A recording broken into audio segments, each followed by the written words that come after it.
Okay, great. Yeah. Thanks. Right. So, good evening, everyone, and thanks to Santosh and Sushma for the kind invite.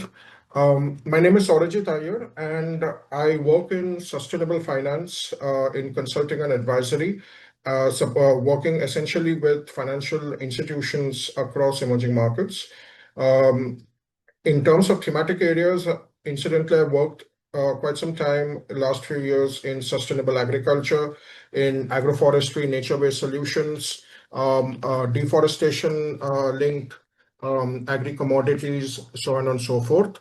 So I would lean a bit on those experiences at the intersection of agriculture and finance to share some perspectives on the topic that you see, science-based agriculture and green agri-finance, particularly from the perspective of the MSMEs, which is the theme. I'll move to the next slide. One second. Yeah. So the idea, I mean, we often talk that, agriculture needs to become sustainable, but for me, as a finance and business professional, the bigger question is, can we make that sustainable agriculture into investable agriculture? Is it investment ready? It's one thing to say, financial institutions, DFIs, investors should fund these projects, but are they ready in terms of both the investee and the project itself? So investable becomes a very different question. So in that context, when we talk about science-based agriculture, for instance, we are often focusing on practices related to soil health. We are talking about emissions reduction. We are talking about water conservation, biodiversity, so on and so forth. But ultimately, like I said, I mean, how do we make all of these financially investable? So most farmers or agri MSMEs that are operating in developing countries do not, go slow on the uptake of sustainable agri practices because they disagree fundamentally with those practices. They actually they reject them because they are not able to meet the investment requirements per se. In other words, struggling to become finance ready. So adopting a lot of these practices requires investments to come in today, but many of these projects are of a nature where the financial benefit actually occurs through a long gestation period and very long time horizons. That is often beyond the typical investment horizon that most investment or finance entities investing in developing countries are willing to take, because ultimately finance is a fiduciary duty, right? There's a risk return equation. There is a certain horizon to investment horizon to which they are willing to take the risk. When the project's duration far exceeds that mismatch of duration can often lead to a misalignment between finance and the project. So the project may be great. It's just that the finance is not able to match it. So ultimately, what happens is that in this context, science-based agriculture transition is not just to be seen as an environment or climate transition process. It's actually fundamentally a business and finance transition as well, because the investees have to align with how the finance works. And the other way around, I mean, even the finance has to align. Finance has to reorient itself in terms of the instruments, etc., the features of those instruments in order to meet this new generation of climate smart projects. So what happens is that resilience and productivity, sustainability have to translate ultimately into stronger cash flows, into lower investment risks, and which is essentially what we call in investment language as bankability. So better bankability, better financial readiness of the borrowers, only then will the entire system, whether it is the financial institutions, investors, etc., have the ability and the confidence to finance these transitions at scale. And that is why I mean, I would probably say that we should think of this journey not simply as moving from science-based agriculture to sustainable agriculture, but actually from of sustainable or science-based agriculture to investable agriculture. Let me move to the next slide. Yeah. So the question then becomes, basis what we saw in the previous slide on bankability and readiness. So the question then really is that why does conventional finance struggle to meet this, and how can changes in terms of green agri-finance practices help us overcome that? So we're now really talking about the financing challenge. So traditional lending models, like I said, the way most of the instruments had evolved in developing countries context, they are not really designed for many climate smart agriculture investments or projects. So banks now, when these projects come to them, banks often face situations where projects have very long payback periods. They have a lot of uncertainties built in due to weather, climate issues, etc., etc. Supply chains have remained fragmented in most developing countries. In this sector, a lot of farmers are smallholders with limited collateral, very small ticket sizes. At the end of the day, finance is also one of the important variables is the cost of transactions. So the small ticket size becomes an impediment in that context. At the same time, a lot of agri MSMEs that are operating often have seasonal cash flows, and that itself brings a lot of uncertainty, a lot of limited climate-related data to close those climate or weather-related uncertainties. So the result of all of this is that projects which are probably environmentally beneficial from a science perspective are perceived to be very financially risky, and hence are finding it difficult to raise the necessary funding.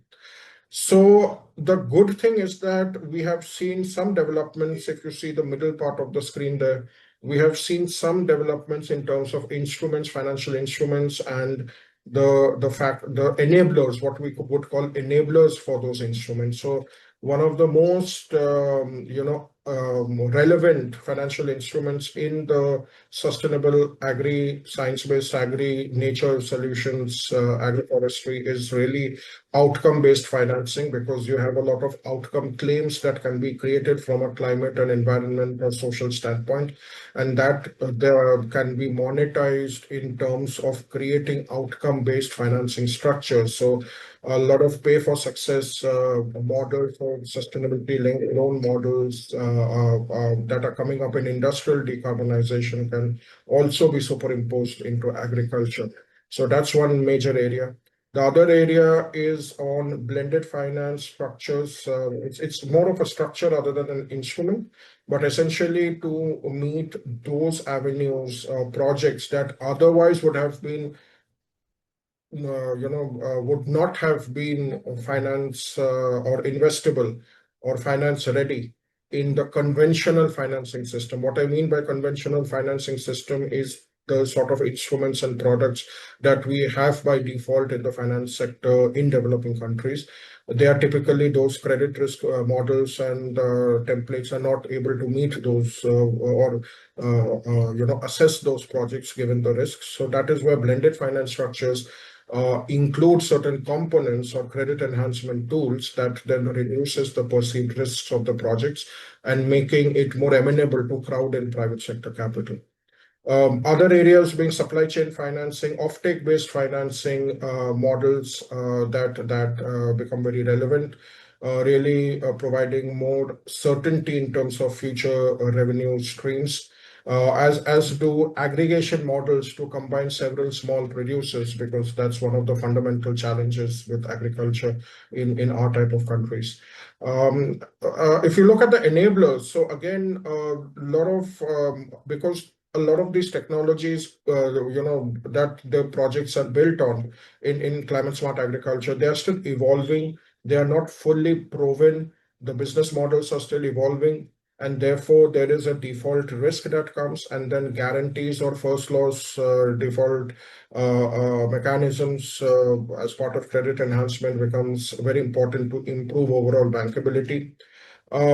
Previous a couple of speakers back, I think Dr. Henry was mentioning a bit about the digital side. So definitely digital technologies, one of the biggest enablers in this agri space as well. A lot of work around satellite monitoring and digital MRV systems that have come up. In fact, a lot of that connects to outcome-based financing also by making the calculation or the verification of impact or outcome claims more credible. So that then gives more comfort to investors that had lent or funded those financing structures. But perhaps one of the biggest opportunities in terms of the enablers, if I may say, is really the redesign of our conventional lending instruments itself. So credit appraisal processes, a lot of adjustments to loan instrument design needs to evolve. It is started, but a long way to go as yet.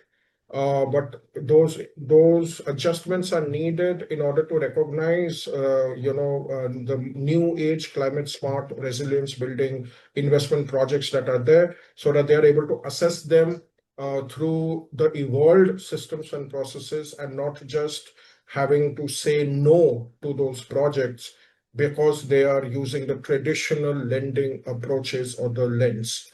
The last point I would want to emphasize is, and I'm leaning a lot on the previous projects that I've done in this space. It's not really limited to one crop. These approaches can be superimposed on a number of crops that employ literally millions across developing countries. Whether it is coffee, cocoa, dairy, paddy. A lot of them are export-oriented products, so there is that export linkage variables that play a role as well. So the underlying financing principles per se really remain similar. Let me go to the next slide now. Yeah. So the point I want to emphasize here is really about systems level thinking. So that we should think beyond financing individual farms or projects, but rather the real opportunity is to now think about financing the entire agriculture value chain at a systems level thinking. Farmers require finance at the end of the day. They also require a lot of technical support as far as these climate smart projects are concerned. They want a demand assurance, because even a small volatility in demand of the sustainable variant can cause a lot of pushback at the ground level, at the farm, because farms are, and smallholders become communities. I mean, it's basically you're speaking to several people at one go when you enter a village or a district and speak about a particular intervention. At the same time, if you look at the banks, the next box, so the banks definitely, like we said in the previous slide, they need to build more relevant and better risk assessment methods, aggregation models, and loan instrument products that are more suited with the climate smart agriculture transitions. Buyers, off-takers increasingly need traceable and sustainable supply chain to meet both their customer expectations and the evolving market and regulatory requirements. And last but not the least, governments, etc., have to also play an important role in providing some of the enablers, especially instruments like guarantees, providing supportive policy environment, reducing policy uncertainty, definitely reducing retrospective policy changes, which can create a huge negative impact on the sector's transition, providing access to concessional capital if possible, and overall, better data and digital infrastructure, because the government is often the bearer of a lot of those back-end infrastructure. So when all of these different actors or stakeholders are able to work together, that is when the progress will happen. If they work independently, progress will remain slow. Many times you see that in projects where a particular project may have seen good, thrust, but it remains essentially a project case study. It doesn't transform into a systems level improvement because all the stakeholders may not have been in sync. So it's only when they work together that the risks become more shared, investments become more attractive, and more larger volumes of investment capital can be mobilized. And this systems level approach is really where I personally believe future of green agri-finance lies. Let me move to the final slide now. Yeah. So I mean, if there's a couple of messages I would like to leave all of you with, the future is about financing resilient, science-based agriculture value chains where all the stakeholders that we saw in the previous screen participate in the transition together and not in isolation. And perhaps more importantly, it is important to remember that the transition to science-based agriculture is fundamentally a transition in business and finance. It's not just about environment and climate. Finance cannot remain unchanged, therefore. It has to evolve, just as the investees need to evolve to make themselves more ready. Finance also needs to evolve to make itself more amenable to the new age of climate smart agri value chain projects. That is when we would see a sustainable agriculture truly becoming mainstream rather than just remain a series of pilot projects. I'll end here. Over to you, Sushma. Thank you so much. Yeah, thank you, Sarjit, on your valuable insights on science-based agriculture value chains and green agri-finance. So we learned a lot, and thank you.